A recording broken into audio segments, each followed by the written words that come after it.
भैया माधव पहल एकेडमी से आपका दीपक सर, आपका बड़ा भाई, आपका मित्र, आपका दोस्त। गुरु जी तो बाद में, पहले तुम्हारा दोस्त। कोई भी डाउट रही बेटा तुरंत तुमन मोर नंबर में का करा, मोला कॉल करा। कोई भी हो, चाहे कैरियर मैटर में हो, चाहे पर्सनल मैटर में हो, मोर से जितना भी बनी मैं गाइड कर हूँ। ठीक है, जो टोटल 6 CGPSC मेंस के अनुभव है और जितना भी मोर 9 साल के 8 से 9 साल अभी 9वां साल चला थे टीचिंग एक्सपीरियंस के अनुभव है, मैं पूरा आप मतलब गाइड कर हूँ। बस अपन आत्मविश्वास, अपन मनोबल मत खोइया। चलिए come to the another point. ठीक है, अंग्रेजी मोर कठिन नहीं है और उसका जानकार भी नहीं हूँ मैं यहाँ, लेकिन हाँ इतना है कि सीखा जा सकत है ना। बोलते ना कि आज के टाइम में कुछ आए जना रे अंग्रेजी आए तो वो जमाना गए, ऐसा कुछ नहीं है। अंग्रेजी का है भाषा के माध्यम बसे, गुठियाए जानी है त ठीक है, लिखे जानी है त ठीक है, और वो दोनों नहीं जानी है तब वो ठीक है। भारत के जतका बड़े बड़े बिजनेसमैन है तो अंग्रेजी नहीं जाने, लेकिन ओकरा असिस्टेंट में अंग्रेजी जानते है ना। हम तो बचपन में एक ही चीज़ सीखे रहे, I can talk English, I can walk English, अब बाकी कुछ नहीं जानते रहे है ना।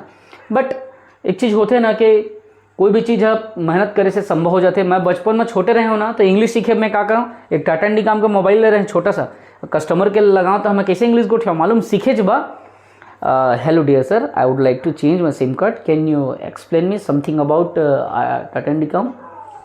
फिर दूसरा और कुछ नहीं जानो तो और क्या करो मैं, hello sir, I would like to know about recharge facility, night to night calling, free calling. अब टूटा फूटा भाषा में बोलत रहें तो धीरे धीरे बोलत मैं इंग्लिश इतना अच्छा हो गए कि काम मोर चल जाते। लेकिन इंग्लिश से घंटा कुछ फर्क नहीं पड़े, रोजी रोटी चलाए बस छत्तीसगढ़ी हिंदी काफ़ी है।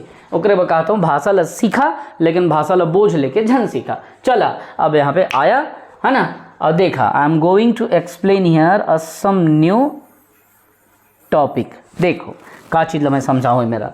अभी तुम उनसे क्वेश्चन पूछते छत्तीसगढ़ के खनिज के बारे में, जब आप मन देखता तो जाना था छत्तीसगढ़ जो हमार राज्य है ना, हमार तो भैया यह मातृभूमि है हमार छत्तीसगढ़िया, हम छत्तीसगढ़िया आदमी यार है ना। तो ऐसे टूटा फूटा मैं अपने छत्तीसगढ़ ड्राव कर दे हूँ और कुछ मैं ज़्यादा नहीं करे। तो छत्तीसगढ़ आप मन ला पता है कि ये का चीज़ है, तो एक खनिज प्रधान एक राज्य है हमार जो छत्तीसगढ़ है वो का है। तो यहाँ पे आप मन ला खनिज देखे बा मिल जाते, खनिज प्रधान राज्य है। जैसे झारखंड की भूमि खनिजों की भूमि है, उसने छत्तीसगढ़ भी खनिज प्रधान राज्य है। तो यहाँ पे हमन का करते हैं कुछ चीज़ों के उत्पादन में एक अपन एक अच्छा मतलब पकड़ बनाए हुए हैं है ना। चाहे वो बात कोयला के रहे या ना, या मतलब वो बात कोयला के रहे या वो चूना पत्थर के रहे, तो ये समझना है वही सब चीज़ों को, कोयला हो या चूना पत्थर हो कुछ भी हो। तो अपन का करबो वही मैटर में देखबो कि एकर से का क्वेश्चन पूछे जाते। ठीक, 2 मिनट में क्लास का खत्म करूँ, लेकिन जो बताऊँ बहुत चुनिंदा बताऊँ, बहुत इंपॉर्टेंट बताऊँ। तो समय ला तुमन लइका बिल्कुल भी मत गो यहाँ, नहीं तो भारी मार हो तुम मेरे। ठीक है, अब देखा यहाँ पे 2 तरीके से चीज़ों को ना समझा जा सकता है। एक होता है जो खनिज होते हैं, जो मिनरल्स होता है उसका भंडारण, मतलब भारत के टोटल भंडारण का कितना औसत अपने पास है। दूसरा जो होता है वो क्या होता है, उसी भंडारण का प्रोसेसिंग करके उत्पादन करना, प्रोड्यूस करना या प्रोडक्शन करना। क्वेश्चन में मेनली कहाँ से आता है, प्रोडक्शन से, उत्पादन से आता है। तो अपन प्रोडक्शन का क्वेश्चन को डील करेंगे। ठीक, छत्तीसगढ़ में जब बात आती है कोयले के उत्पादन की, तो हमारा प्रतिशत है 19.76, जो कि 2024 के हिसाब से। जब उसके बाद में दूसरे नंबर पे कोई चीज़ आती है वो लौह अयस्क का आता है उत्पादन में, जो कि 15.90% अपना उत्पादन करते हैं हम लोग छत्तीसगढ़ में। तीसरी स्थिति में चूना पत्थर आता है, जो कि 11.08% के साथ में हम यहाँ पे उत्पादन कर रहे हैं। चौथे में छत्तीसगढ़ में, इसके बाद में कोई क्रम आता है अगर, तो बॉक्साइट आता है जिसका 4.43% हम उत्पादन करते हैं। ठीक है, तो इसको तीनों को आपको क्रम को याद करना पड़ेगा उत्पादन के हिसाब से। तो अब याद रखना कोयला, लौह, चूना, बॉक्साइट। ठीक, मतलब को लौ चूबा।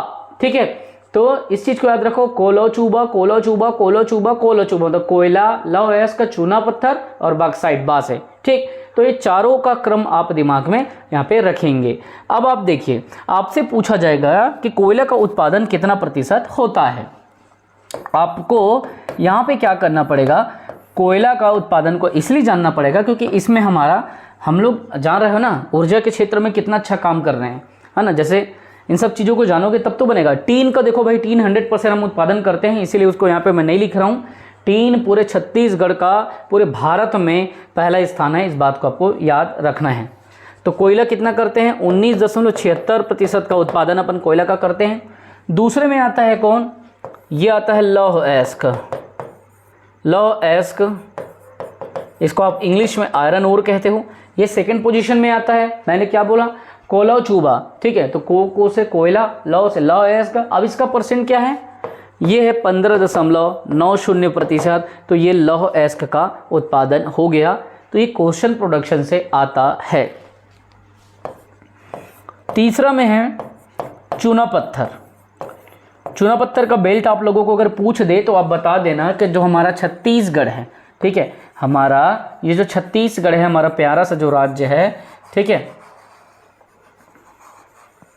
ये जो महानदी बेसिन है, ये वाली बेसिन ना, ये हमारा पूरा चूना पत्थर के लिए जाना जाता है, ठीक है। तो अगर आपको पूछ दे तब के लिए बोल रहा हूँ, नहीं पूछे तो कोई बात नहीं, बाकी इसको जान लो, ठीक है। इकोनॉमिक सर्वे में मोटा मोटा आंकड़ा आपको पता रहेगा, चीज़ें बनेगा। ये इसका प्रोडक्शन होता है 11.08% हमारा उत्पादन अपन करते हैं। और बॉक्साइट का याद रखेंगे, है ना, जसपुर से, मैन पार्ट से, पहले कोरबा से भी इसका खनन होता था बट बंद हो गया है। अभी मैन पार्ट, जसपुर, ये सब जगह से बॉक्साइट का खनन हो रहा है। बॉक्साइट वहाँ से हम लोग प्रोडक्शन कर रहे हैं। तो ये हो गया बॉक्साइट। तो जब बात आती है बॉक्साइट की, तो बॉक्साइट का प्रोडक्शन हम लोग कितना कर रहे हैं, बहुत इजी है, 443 तो 4.43%। तो इस तरीके से हमने यहाँ पे प्रोडक्शन को भी क्या किया, डील कर लिया, जो कि अपने आप में एक बड़ा मैटर है, बड़ा औजार है, बड़ा हथियार है इसको इकोनॉमिक सर्वे को कवर करने का। Now I am going to giving you one question to all of you. आपको क्या करना पड़ेगा, रिप्लाई करना पड़ेगा कमेंट के रूप में। आपसे प्रश्न ये है, छत्तीसगढ़ में सिंचाई का प्रतिशत कितना है, जिसको मैं पहले आपको बताया था। आपको यहाँ पे सिंचाई का परसेंटेज बताना है, अगर आपने पढ़ा होगा तो। यहाँ पे मैं आपको 4 ऑप्शन यहाँ पे देता हूँ।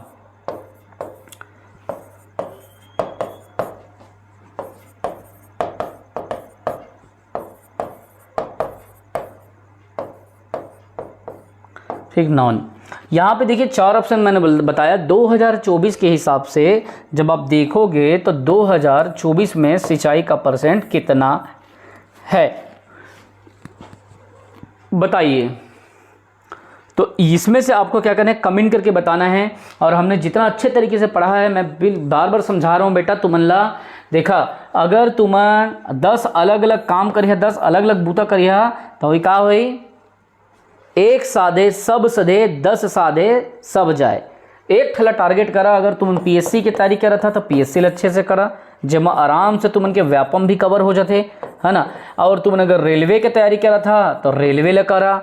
अगर तुम कोई और एग्जाम के करा था, पुलिस के करा था, एसआई के करा था, तो करा। मतलब कहे का मतलब ये है कि पीएससी के करा था ना, तो अच्छे से जो मैं पढ़ाता हूँ तेरा करा। एक बार स्पेशली मेरे द्वारा कोर्स दिया जा रहा है आप लोगों को। और अभी तक मेरे 250 से अधिक बच्चे सेलेक्ट हो चुके हैं, जो कि हमेशा आप ग्रुप में देखते हो, यूट्यूब में देखते हो, फेसबुक में देखते हो। जिसमें सबसे ज़्यादा मेरे टीचर के 165 स्टूडेंट टोटल 2019 इसमें और 2022, इस दोनों को मिला के 165 टीचर्स में भी, टीचर असिस्टेंट टीचर में सेलेक्ट हो चुके हैं सरगुजा, बस्तर इत्यादि क्षेत्रों में। और 250 टोटल मेरा सिलेक्शन है अभी तक का बच्चों का, ठीक है। जिसमें मैंने खुद 6 मेंस लिखा है, रेलवे में काम कर रहा हूँ, अलग अलग 11 एग्जाम मैंने टोटल निकाले हैं, ठीक है। तो उस तरीके से मैं उन सब बेसिस पे आपको समझा रहा हूँ, बता रहा हूँ। अपने ड्यूटी के बाद भी जो टाइम मिलता है उसमें मैं आपको पढ़ाता हूँ। तो मैं यही कहूँगा कि आप क्या करो, 10 अलग अलग एग्जाम टारगेट मत करो, पहले एक एग्जाम को टारगेट करो और तब तक लगे रहो जब तक वो अचीव ना हो जाए, ठीक है। तो पढ़ते रहें, बढ़ते रहें। और हाँ, कहीं भी रहें, कैसे भी रहें, घर बैठे अगर आपको पढ़ना है डिस्क्रिप्शन में जाएं और वहां जाने के बाद में आप क्या करें, माधव पहल एकेडमी का एप्लीकेशन को डिस्क्रिप्शन के लिंक से क्या करें, आप डाउनलोड कर लें और उसमें मोबाइल नंबर वगैरह अपना डाल के रजिस्टर कर लें। अपने पसंद का कोर्स आप क्या कर सकते हो, उसमें परचेस कर सकते हो और आप घर बैठे पढ़ सकते हो। याद रखना, अगर आप पीएससी का कोर्स लेते हो तो हम क्या करेंगे, पीएससी का कोर्स जो कि देखिए अभी ऑफर में आपको कम रेट में मिल जाएगा, ये पूरे 12 महीने का रहेगा, साल भर का। इसके साथ साथ में आपको क्या किया जाएगा, तो व्यापम के भी कोर्स दिया जाएगा। 7,500 रुपये फीस चल रहा है, लेकिन अभी ऑफर में हमने सिर्फ 6,000 रुपये में दे रहे हैं। लेकिन ये सिर्फ 11 बच्चों के लिए ऑफर होगा, ठीक। कई ऐसे ज़रूरतमंद बच्चे हैं जो कि आपको कहते हैं सर हमको भी सस्ते में पूरा पीएससी पूरा व्यापम का कोर्स चाहिए। क्लासेस का कोई टाइमिंग बंधन नहीं है, जब आओ जब समय मिले, चाहे हाउसवाइफ रहो चाहे जॉब में रहो, तब तुम बना के पढ़ सका था, तब अपन हिसाब से समय दे सका था। पूरा रिकॉर्डेड क्लास रही, कोई भी डाउट रही तो ओकर ग्रुप बनाए, ग्रुप में मैसेज डाल दिया, मोला कॉल कर लिया, ठीक है। और कोई भी आप मतलब समस्या लगा थे तेकर बतुमन तुरंत हमारे आईटी मैनेजर लो मैसेज कर सका था, तो डाउनलोड करके भी पढ़ सका था, अपन हिसाब से मल्टीपल टाइम रिवीजन कर सका था, अपन हिसाब से डाउनलोड करके वो कंप्यूटर में चला सका था या डायरेक्ट कंप्यूटर में चला सका था, पीसी में चला सका था, लैपटॉप में चला सका था, स्क्रीन में पढ़ सका था, मोबाइल में पढ़ सका था, जे चीज़ के तुम मनकर साधन है, ठीक है। तो पीएससी के कोर्स लोगे, व्यापम भी मिलेगा, फीस इतना है जो कि इतने में 11 स्टूडेंट का भी दे रहे हैं। और खाली अगर आपको व्यापम लेना है, मान लो आपको दूसरा नहीं लेना है, तो इससे पूरा व्यापम कवर होगा, ये भी 12 महीने का रहेगा, ये मात्र 4500 में मिलेगा, ठीक है। पीएससी प्लस व्यापम लोगे तो उस लेवल का कोर्स दिया गया है, ये भी 700 प्लस रहेगा, ये भी 750 क्लासेस रहेंगे, ठीक है। लगभग 750 रहेगा और लगभग फ्री में इसमें 20 प्लस टेस्ट भी फ्री में आपको इस कोर्स में मिलेगा। टीचर भी मिल रहा है 3000 रुपये में पूरा टीचर का कोर्स पूरे साल भर का। असिस्टेंट टीचर भी मिल रहा है 2500 रुपये में, 3000 में देख लेना, 3000 में 2500 मिल रहा है टीका, ठीक है। 3000 में दोनों को 3-3000 में है। वो भी सब कोर्स में स्टोर में जाएंगे, स्टोर का बटन दबाएंगे, पूरा कोर्स वहाँ पे मिल जाएगा। ऊपर में सर्च बार रहेगा, सर्च बार में क्लिक करके लिख लेना teacher, assistant teacher, hostel warden, सब मिल जाएगा। घर बैठे तैयारी करा, कहूँ जाए की जरूरत नहीं है, कहूँ कमरा लेके, कहूँ मेस वेस में खाना वाना खाए के वहाँ समय बर्बाद करके पैसा खर्चा करे की जरूरत नहीं है। जत का जरूरत है उसका फीस में तुम हमने देथन। कोशिश ये करें हैं कि ज़्यादा से ज़्यादा सरल भाषा में समझा सकें, अपन पूरा एफर्ट डाल दिए हैं। अब बाकी तुमने देखा था तुम्हारे गुरुजी कैसे पढ़ाते। और चैनल भैया दनादन सारा सब्सक्राइब करा, काबर के तुमन के माध्यम से तुम्हारे बाल बच्चे मन भी देखी। अब यह कोई टाइम पास चैनल नो है, एजुकेशनल चैनल है, रोज़ चलाए करा, क्योंकि एजुकेशन एक ऐसा माध्यम है जितना आप उसको घर में चलाते हो बच्चों के माइंड में एक पॉजिटिव रिस्पांस वो क्या करता है, क्रिएट कर देता है। तो पढ़ते रहें और बढ़ते रहें। और एक बात याद रखना, असफल व्यक्ति से राय कभी मत लेना, वो सिर्फ निगेटिव बात करेगा। लेकिन उस व्यक्ति से राय लेना जो भले असफल हो और नितांत वो क्या है, अपने आप को कंसिस्ट करके रखा हो, नितांत बना हो, जो तैयारी पे कंटिन्यू लगा है, बीच में छोड़ा नहीं है। अरे यार इतने मेहनत से आप यहाँ पे आए हो भाई, इतने मेहनत करके आप यहाँ तक आ चुके हो और आपका यहाँ पे क्या है, यहाँ पे आपका सक्सेस रेट यहाँ पे है। थोड़ा ही दूरी का तो बात है भाई, तो बेहतर है कि इसी दूरी को कर लो कवर, है ना। तो जय हिंद, वंदे मातरम। पढ़ते रहें बढ़ते रहें। याद रखेंगे अपने सपनों को मरते हुए नहीं देना है, ठीक है। प्रयास करते रहें और यही लाइफ का मूल मंत्र है। जय हिंद, वंदे मातरम। पढ़ते रहें बढ़ते रहें बच्चों।